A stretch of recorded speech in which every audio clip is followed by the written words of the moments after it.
We are back at the Congregation Revealed with our next guest, the man that's always getting his face red over the frying pan. He's here and he's going to talk about his life and his experience here with MCC. You please give a very warm welcome to the food pantry's Marcus Warren.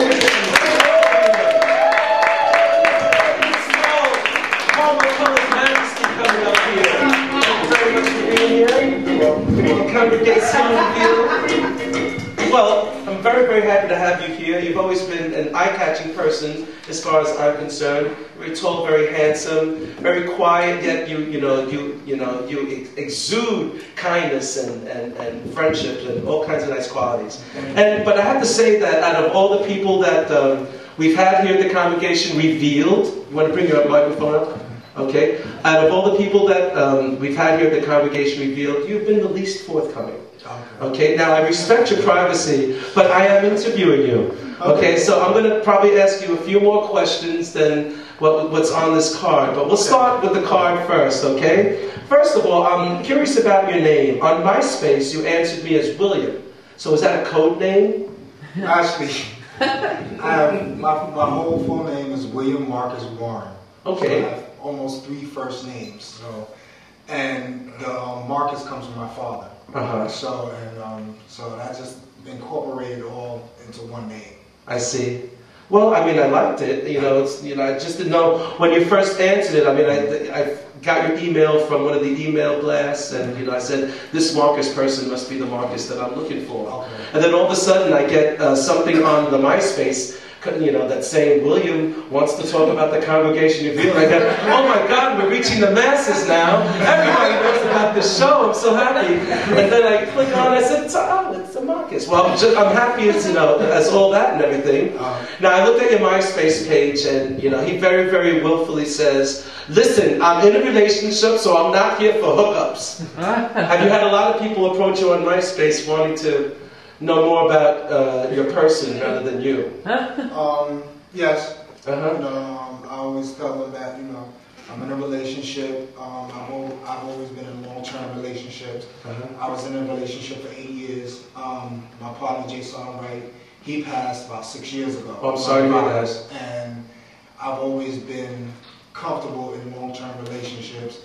I've been through heartache and pain. I've been sick myself, so I just learned how to build relationships from a small foundation into something large. That's wonderful. A lot of us in the gay community have quick, fast sexual relationships, hookups. Yeah. But I think that comes from from a place of back in the day, we weren't allowed social behavior. You know what I mean? It was always about about the sex acts, and that's the attention that the outside world puts on the gay community for being different sexually. So I think in turn we become sexually obsessed. But you've been able to buck that trend.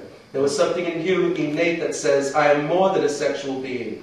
I am Marcus. I am more than expressing my sexuality. So born in Brooklyn, 1974, okay? Yes. It was wild in Brooklyn, 1974, right? It was crazy. It was crazy wild. Now, how did you manage to escape the violence? My mother died when I was 3, and my grandparents raised me.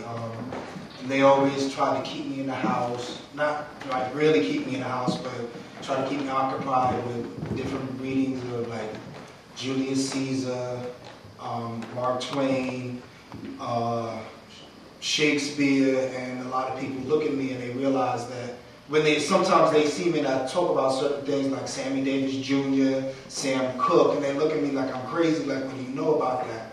I've been raised by my grandparents, my aunts, uncles, so it's just a lot of things that I remember that I can hear my grandfather saying about the death of Martin Luther King and civil rights movements, and so everybody's like, oh, you're an old soul.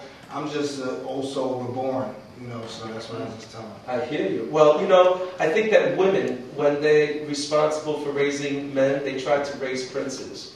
And I think they succeeded where you're concerned. I'm a princess.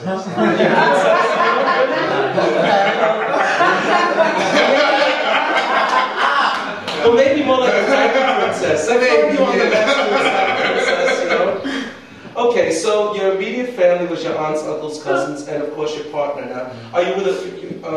We'll talk about your present partner, but you're a graduate of the Jobcorp.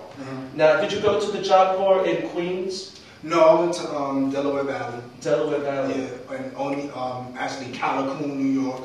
You know, up there in God's backyard. So. How long did you spend there? I spent 7 months. I did a 2-year program in 7 months. I had to try to get my head together because at the time both my grandparents were sick. My grandfather, he had pancreatic cancer, and my grandmother, she had a stroke.